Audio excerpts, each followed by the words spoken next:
Hola a todos y todas. El objetivo de este video es explicar de una manera u otra lo que es dos distorsiones de mercado más utilizados, que son el impuesto y el subsidio. En primera instancia, quiero comenzar hablando con respecto al tema de los impuestos y posteriormente voy a estar hablando del tema de los subsidios. ¿Qué es un impuesto? Un impuesto es una diferenciación de precio que tiene por objetivo desincentivar el consumo o la producción de un bien o servicio. También los impuestos podrían tener otro objetivo, que podría ser recaudar dinero para los gobiernos y obviamente para el fisco. Pero desde el punto de vista microeconómico, el impacto que tienen los mercados, el impuesto, más allá de lo que es la recaudación del fisco, es desincentivar al consumo y o la producción. Ahora, estos impactos van a ser diferenciados dependiendo de las características de dicho mercado. Vamos a reconocer que ciertos mercados, no importa cuánto sea su tarifa de precio, esos mercados no van a verse afectados desde el punto de vista del consumo y o la producción. Entonces, en términos generales, el impacto del impuesto sobre las características de dicho mercado no van a ser demasiado amplias o demasiado fuertes, dependiendo de las características de dicho mercado. Pero en cambio otros mercados, frente a un impuesto, pueden verse drásticamente afectados. Entonces, obviamente los dos objetivos son relevantes desde el punto de vista de la política económica. ¿Por qué son relevantes? Porque antes de aplicar un impuesto en un mercado debemos conocer el mercado, las características que estos tienen, porque las consecuencias detrás de la aplicación de un impuesto podrían ser consecuencias que afecten de gran forma al mercado, o las consecuencias no podrían ser correctas, o las consecuencias quizás no sean correctas, no se logre el objetivo que se pretendía, y al final del día el impuesto no logra los objetivos que se pretende. Y eso obviamente es indeseado desde el punto de vista de la política pública. Ahora, cuando hablamos de impuestos hay que diferenciar el tipo de impuestos. En primera instancia vamos a tener impuestos que son fijos, que son impuestos que diferencian los precios del demandante y del oferente en una proporción fija, o en un valor, mejor dicho, un valor fijo por cada unidad vendida o consumida. Eso, si nosotros tipificamos una letra de este impuesto, como por ejemplo la T mayúscula, podríamos decir que el impuesto T mayúscula es igual a la diferencia que ocurre en el precio del demandante menos el precio del oferente. Fíjense, el impuesto es una diferenciación de precio, es una política de precio, que lo que busca es generar esta brecha y esta diferencia entre el precio del demandante y el precio del oferente.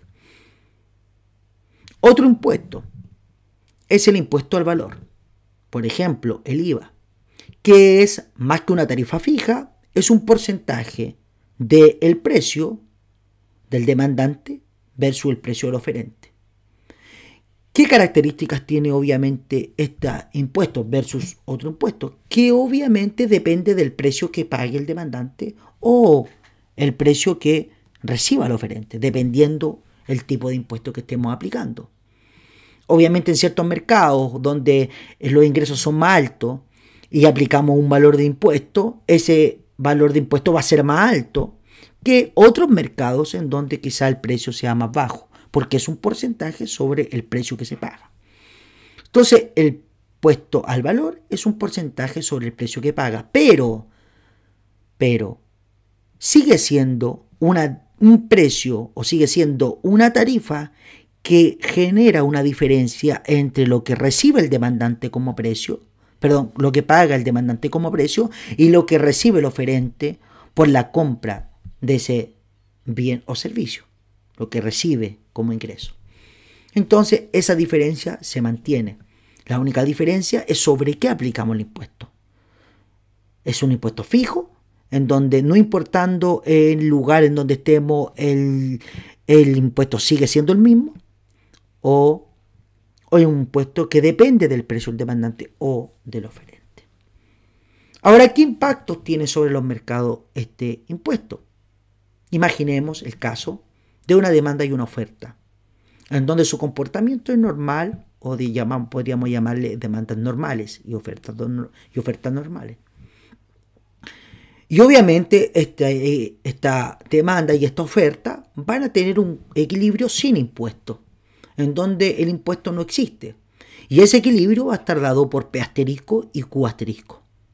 Dadas esas características de equilibrio en donde no hay impuesto, obviamente vamos a tener excedentes para el consumidor y excedentes para el productor, tipificados por las áreas para el consumidor F, C y A, y para el productor el área G, D y B. Son esas áreas las que tipifican los excedentes del consumidor y del productor en el caso de no existir impuesto. Pero ¿qué ocurre cuando aplicamos un impuesto?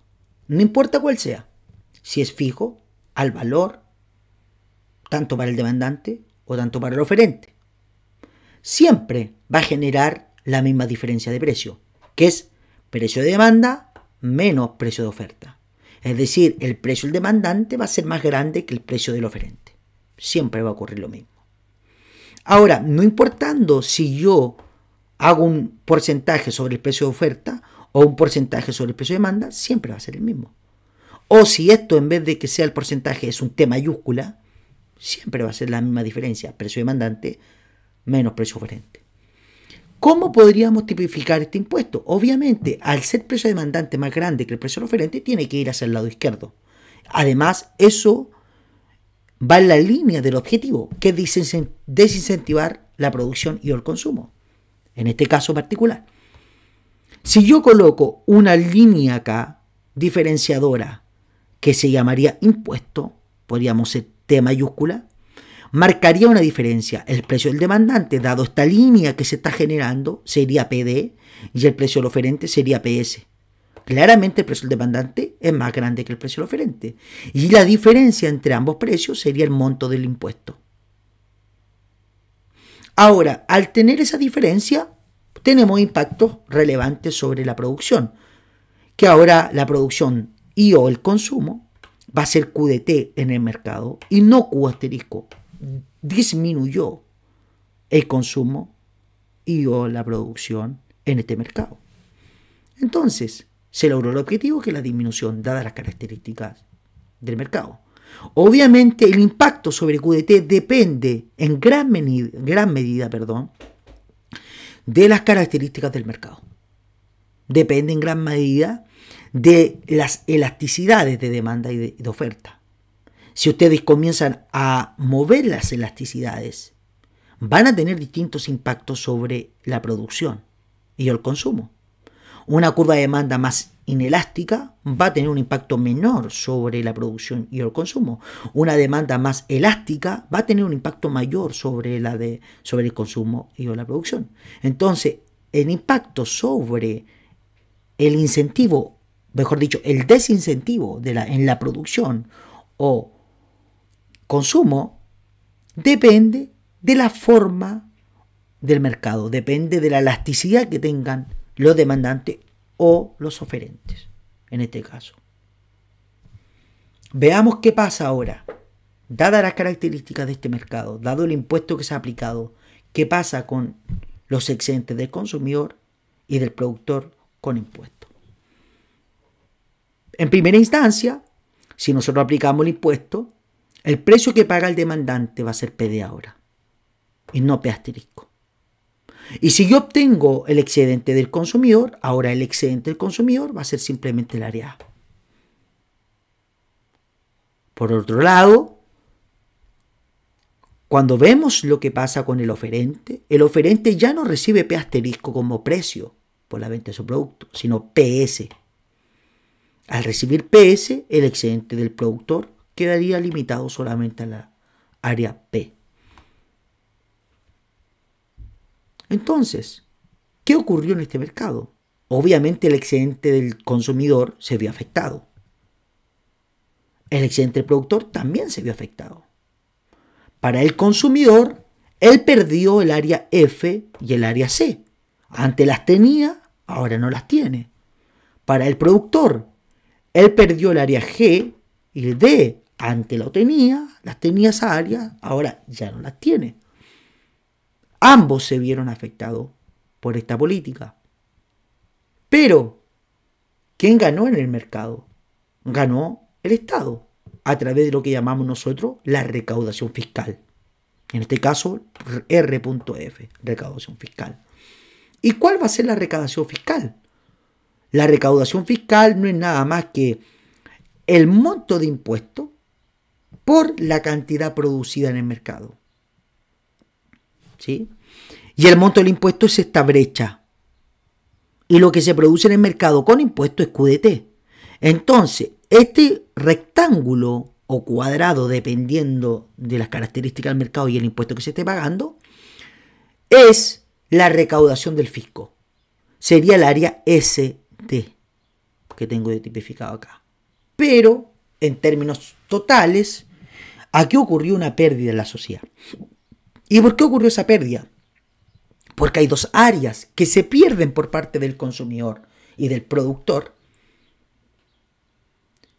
que no se alcanzan a recuperar, porque el fisco no alcanzó a recuperar esas dos áreas. Se perdieron y esas áreas son el área F y el área G. Son áreas que se perdieron y el fisco no alcanza a recuperar. Y obviamente ese impacto, esas áreas pueden ser más altas, más fuertes en ciertos mercados y en otros no, dependiendo obviamente de la elasticidad. El área FG, la suma de estas dos áreas, podríamos considerarlo lo que llamamos nosotros la pérdida social producto de esta intervención de mercado. Vamos ahora al caso de los subsidios. A diferencia del impuesto, el subsidio busca incentivar la producción y o el consumo de un bien o servicio. El subsidio lo que busca es mejorar o aumentar la cantidad consumida de los, obviamente, consumidores y, por ende, incrementar la producción de ciertos bienes y servicios.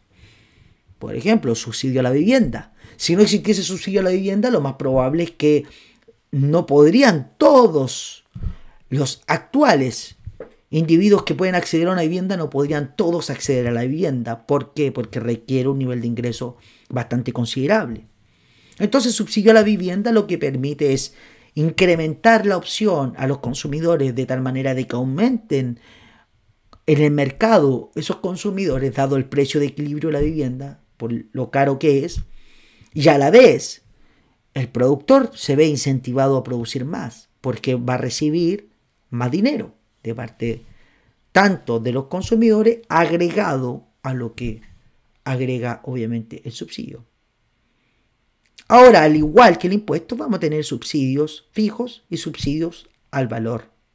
Los subsidios fijos no son más que un valor fijo que marca la diferencia entre el precio de oferta y el precio de demanda. En esta ecuación está tipificada de la siguiente manera. El subsidio va a ser la diferencia entre el precio del oferente menos el precio del demandante. ¿Y por qué es esa diferencia? Y no al revés, como en el caso del impuesto. ¿Por qué? Porque tiene incentivo a incrementar la producción. Y para incrementar la producción, primero los demandantes debiesen pagar menos y los oferentes debiesen recibir más. Eso incrementa la producción y el consumo. Entonces, vamos a tener una brecha que hace que el oferente reciba más y que el demandante pague menos. Y esa brecha es lo que gasta el fisco en términos de subsidio. En el caso del valor es absolutamente similar al caso del impuesto. La única diferencia es que ya no estamos haciendo diferencia del demandante menos el oferente, ahora el oferente menos el demandante, pero por ese minúscula vamos a tipificar el porcentaje sobre el precio del demandante o porcentaje sobre el precio del oferente, dependiendo de a quién estemos aplicándole el subsidio al valor. ¿Cómo sería esto gráficamente? Mantenemos la idea inicial en donde tenemos una función de demanda, una función de oferta, tenemos el equilibrio inicial, ya sabemos los excedentes iniciales, en este caso va a ser A, C el excedente del consumidor, D y B, el excedente del productor, dadas las características de este gráfico. Ahora, al aplicar el subsidio, fíjense, la diferencia es que ya no se aplica hacia el lado izquierdo del gráfico del punto de equilibrio, sino al lado derecho. ¿Por qué? Porque buscamos incentivar la producción. Tiene que ser coherente con el objetivo. Entonces, aplicamos esa diferencia y al aplicar esa diferencia, claramente el precio del oferente es más alto, él recibe más precio, él recibe más dinero por lo que produce y el precio del demandante es más bajo. Él paga menos. Si pago menos como demandante, tengo incentivo a consumir más. Si recibo más como oferente, tengo incentivo a producir más. Entonces, el objetivo, que es incentivar el consumo y o la producción, es un objetivo correcto desde el punto de vista de la aplicación de este subsidio en este caso. ¿Cuáles son las áreas con el subsidio? Con el subsidio, el área del consumidor va a estar tipificada del excedente del consumidor. Va a estar tipificada por el área A, C, D y G. ¿Por qué? Porque él paga PD y la diferencia entre la función de demanda y PD que llega hasta acá, donde llega el equilibrio con subsidio, que está aquí, es toda esta área que está aquí. A, C, D y G. Para el productor, ¿cuál es el excedente? Es lo que paga el productor, que es PS, hasta su función de oferta, que es esta línea azul. Entonces quedaría C, F, D y B. Porque llega hasta QS. Eso es lo que pasa. Fíjense en resumidas cuentas qué ocurre. Ocurre que el consumidor gana excedente. Gana áreas que él no tenía antes, inicialmente. Antes él tenía el área AC, ahora tiene el área A, C, D y G. ¿Cuánto gana? Gana el área DG. Ahora, por parte del productor, también gana área de excedente, porque antes tenía D y B como excedente. Ahora tiene F, C, D y B. ¿Cuánto gana? Gana el área C y F. En este mercado todos están ganando. El subsidio podría ser lo mejor que existe en la vida. Pero, los subsidios los paga alguien. En este caso, ¿quién los paga? El fisco, a través de la recaudación fiscal. Entonces, la recaudación fiscal, hay una pérdida de recaudación fiscal. No una ganancia de recaudación, porque yo estoy pagando un subsidio. Tengo una pérdida en recaudación fiscal y esa pérdida de recaudación fiscal es C, D, F, H y G. Es harta la pérdida de recaudación fiscal. Incluso la pérdida de recaudación fiscal es más grande que la ganancia en excedentes del consumidor y del productor. Fíjate que el área C y F lo ganó el productor, el área D y G lo ganó el consumidor, pero el área H, ¿quién lo ganó? El área H nadie la gana. Solo lo pierde el recaudador fiscal. Entonces, esa área H tipifica el área de la pérdida social. Porque el fisco pertenece también a la sociedad. Y como pertenece a la sociedad, hay una pérdida en esa recaudación fiscal, que es el área H. Entonces, la política de subsidio, si bien incrementa los excedentes del consumidor y del productor, incrementa los excedentes del privado, desincentiva, o mejor, incentiva a la producción y al consumo, hay una pérdida de parte del fisco de esa área y obviamente afecta y hay una pérdida social sobre esa política. Entonces, tanto el impuesto como el subsidio tienen impacto sobre el mercado y siempre va a ocurrir una pérdida social. Esa pérdida social va a obviamente diferenciarse de las elasticidades de demanda y elasticidades de oferta. Los invito a ustedes a que muevan las curvas de oferta, muevan las curvas de demanda, ya que no sean normales, coloquen perfectamente inelástica, perfectamente elástica, etcétera, etcétera, comiencen a hacer un ejercicio práctico de movimiento y vean cómo se ve afectados las pérdidas sociales, los excedentes, considerando estos cambios en las elasticidades tanto de demanda como de oferta. Un abrazo a todos, espero que haya quedado claro este punto y éxito en lo que tengan por venir. Adiós.